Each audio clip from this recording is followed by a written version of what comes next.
A lot of clips have been going around of the Wolverine game that's supposed to come out in September. And there's this really funny thing going on with this game where the more that they've released, the more gameplay that they've released of this game, the worse it looks. Now, if you're a routine viewer of this channel and you're excited for this game, I'm not going to think less of you because you watch my videos, you're obviously based, but I'm going to warn you. I think this looks horrible. And I already have a bias against these sort of games because I've never been into like linear action adventure games, and everything I'm seeing from this Wolverine game, it's just I'm at a fundamental disconnect here. I'm literally thinking to myself like, dude, who is this for? Who plays this? Who plays this? Playing is even generous. The gameplay that I've seen, it's like, hey, move forward and press the button. There's like no options. And again, I feel a little bad because like I don't want to just ruin people's hype. That's not fun for me. Ruining people's hype is not fun for me. I want us to all have a good time. But my gosh, I've made enough warnings in the beginning of this video that I'm going to be critical on this. So let's just start getting into it. First of all, before we even get into the gameplay, yeah, people are again talking about how Sweet Baby Inc., as you can see here from Rock Solid, Sweet Baby Inc. has some level of involvement with this game. So that's already, gigantic red flag. Back in 2021, before Sweet Baby Inc. locked everything down, before they went into hiding, they had posted, "So excited and grateful to say we're part of the teams bringing Spider-Man 2 and Wolverine to life with the amazing folks at Insomniac Games. It's been a truly marvelous experience. Wow, so clever." Now, if you're not familiar with Sweet Baby Inc., there's a lot to unpack. I'm just going to give a TLDR. But this is a Canadian diversity consultation company, literally like peak grifter status. They get hired by gaming companies, shockingly, and they literally tell you like, hey, your game isn't diverse enough, or hey, this is problematic. You need to remove this from your game. It might offend people. And by people, they mean the modern audience. Oh, I forgot to mention, they were founded by ex-Ubisoft employees. And you might be thinking, well, who in the heck would ever hire these fools? Yeah, that's part of the point. If you see a gaming company that works with them, like I said, that in of itself is a red flag. Because why would they ever want to work with SBI? One answer, by the way, is that they're trying to raise their internal DI ESG metrics, try to get some funding through ESG capital firms or government grants. But again, this is starting to get way too down the iceberg for a Wolverine video. So let me just end the SBI portion with this. SBI is also not the only diversity consultation company out there. So everything that we've been talking about here applies to any of those diversity consultation companies. And funny enough, many of them are based in Canada for whatever reason. But like I said, we're getting a little bit off topic, so let's dial it back to Wolverine. We begin our entertainment with the first clip that's been going around where they show this chase scene from Wolverine. In this account, Blue Thunder's been really shilling this game hard. I don't know what's up with that, if they're being genuine or not, but they've been like shilling it for days. So in the clip, we have Wolverine chasing this one guy. And this is apparently very difficult for people that would play this game. You got to put a red marker. You need to put a red marker so you know where to go. It's like, bro, do they think that the people that would play this game are so inept that they wouldn't be able to follow the one guy on the map? And like two more guys come up here and Logan just like one-shots them really quick in a moment. But it's like, dude, there's one guy you're chasing. Come on, do you really need that red mark? Now, Blue Thunder, the OP, did run some damage control by writing, "Guys, LOL, this sequence specifically was a chase scene where Wolverine is following a scent. I didn't see anything like this at any other point during my time with the game." But that doesn't even make sense either, because you can clearly see that the red marker, it's in front of the guy anyways. So that's not even like a good example of like following a scent. And even if it was, hypothetically, even if it was like actually attached to the asset of that character and it looked more like a scent, that would still just be a convenient excuse to handhold the player.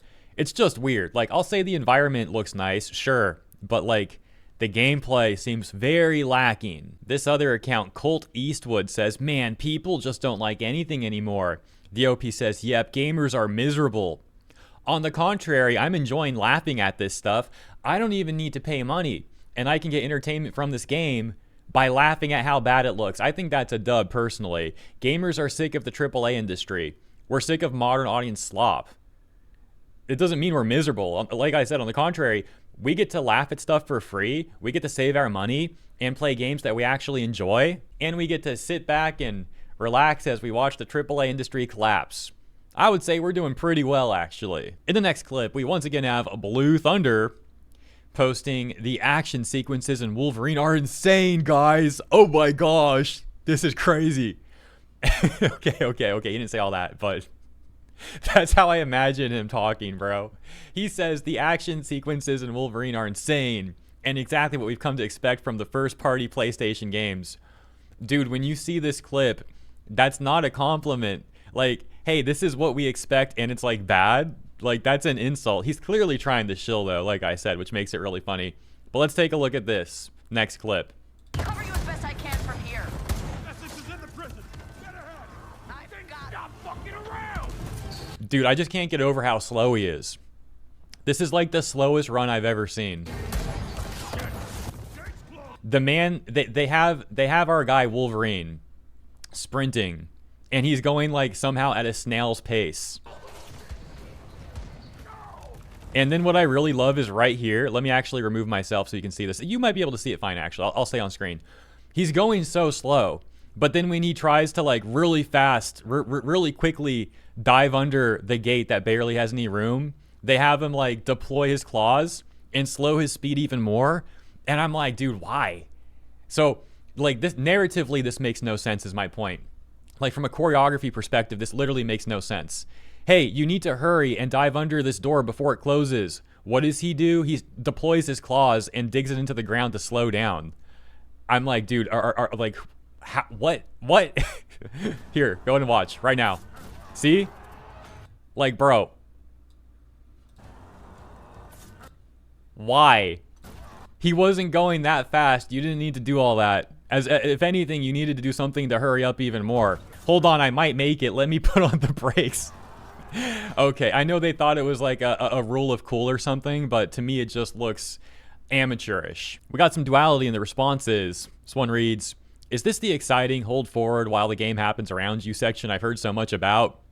Another one saying, y'all are a bunch of brainless bandwagon hating MFs that can't think for y'all selves. That's right, guys. If you don't just unquestionably consume the corpo slop, you can't think for yourselves. If you think about why you don't like this game instead of not think and just buy and consume, I'm gonna say you can't think.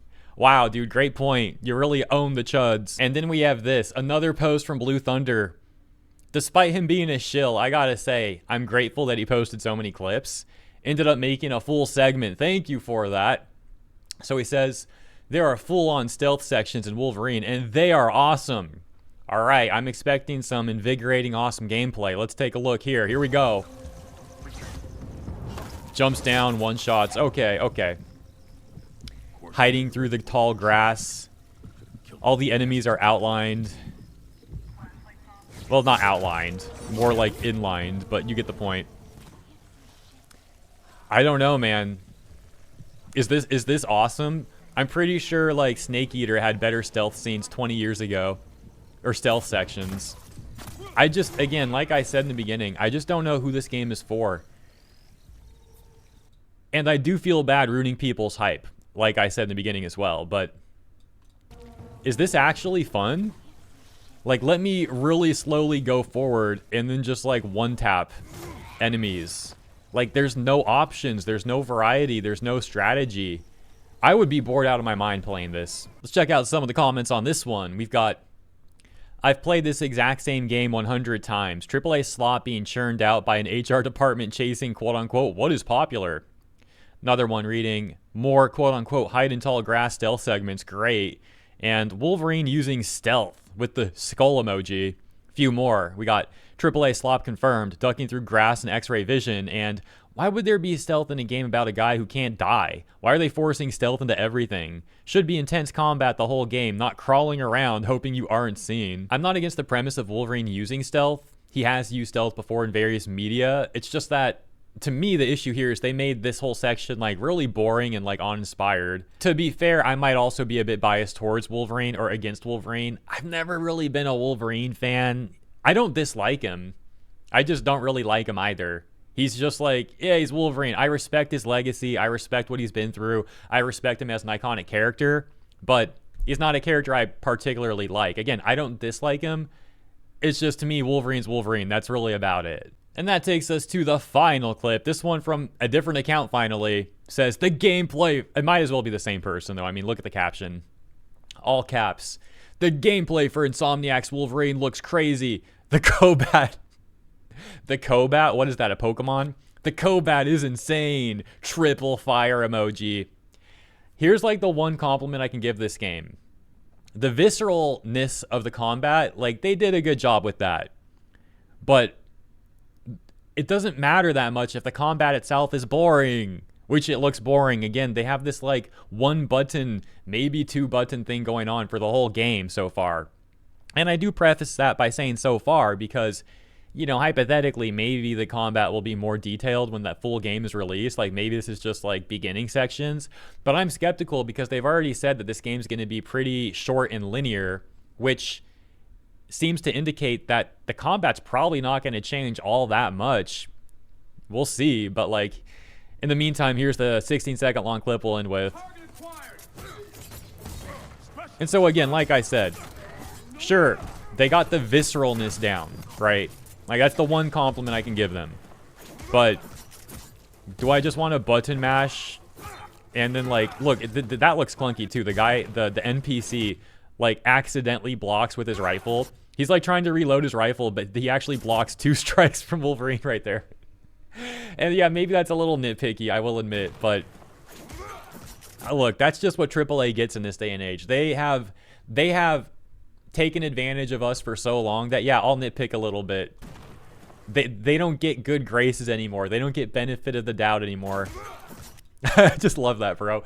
Dude reloads his gun, accidentally blocks two full-on slashes from the adamantium claws somehow. Like, okay, yeah, that's great. Let's take a look at this. Post from Synth Potato says, "Why is there such a weird hate campaign against the Wolverine game? I don't think it looks like a masterpiece, but people are acting like Spider-Man 2 was the worst game ever, and that this game will be terrible when it literally looks great." It literally looks great? Are your standards on the floor? Is the bar in the gutter? Like, what do you... Dude, it literally looks great. This is peak. Come on, bro. Do you actually mean that? Insomniac has always made good games. They may have used to. You could make an argument that they used to, but, you know, that doesn't seem to be the case anymore. And look, dude, we've been through this with so many companies. Look at BioWare. Look at Bethesda. This happens in AAA for some reason. These companies, they just get worse and worse. You need to accept reality, living in delusions. How did that go for that one girl in Genshin Impact? Okay, that's actually a really sad story. Not even a girl, the mom. The mom that Freminet was trying to help. That was a sad story. But that's what happens. You live in delusions, you end up like her. Granted, her delusions were not even her fault. She was desperately trying to cope over her son's death. Comparatively, these people are delusional over the AAA video game industry. I'm not gonna lie, I'm actually stuck on that Genshin thing, dude. That was one of the most depressing stories I've ever seen in a game. Like, legitimately depressing. For those not familiar, you have this son and the mom, and the dad died. And then the son gets extremely depressed, and there's a lot of context here, but he ends up drowning in the ocean. Some people speculate that he took his own life, and he's like a little kid. And the mom loses her mind. She goes crazy because of, you know, the loss and the grief. And she starts thinking that this little toy that she has is like the son, and the son's still alive. And so she says, like, the son is just lonely. He has loneliness syndrome. And she recruits the player, or, like, has Freminet help, rather. Freminet's helping her, and Freminet gets the player. I forget how it goes down entirely. But, like, you end up helping her make this cute little, like, storybook that she wants to give to the kid, thinking that it'll help him. But then at the end of the quest, you find out that she's just been delusional this entire time. You know, she's like, lost her mind. And that the son actually died, like, a month before the quest. So the final scene is her actually seeing the spirit of the kid and, you know, making peace with what happened. But it's crazy how a random short side quest in a gacha game, it's like an hour-long quest, has such a better story than what you see from the AAA industry nowadays and their modern audience slop that they continue to push out. Anyways, I apologize about this becoming depressing near the end of the video. I was having so much fun with this one too. Like, there was some real funny stuff going on, and then this took such a dark turn, but I wanted to keep this in the video because it is a really good example of, like I said, the comparison of the state of the industry and where we're at, especially in terms of writing. But I'll leave it there. I'm going to see if there's anything else I got time to cover today that'll, you know, be funny and amusing again. If not, I'll find some good stuff to cover for tomorrow. So thank you all for your patience. Thank you for tuning in. I hope you enjoyed the segment, and I'll see you in the next one.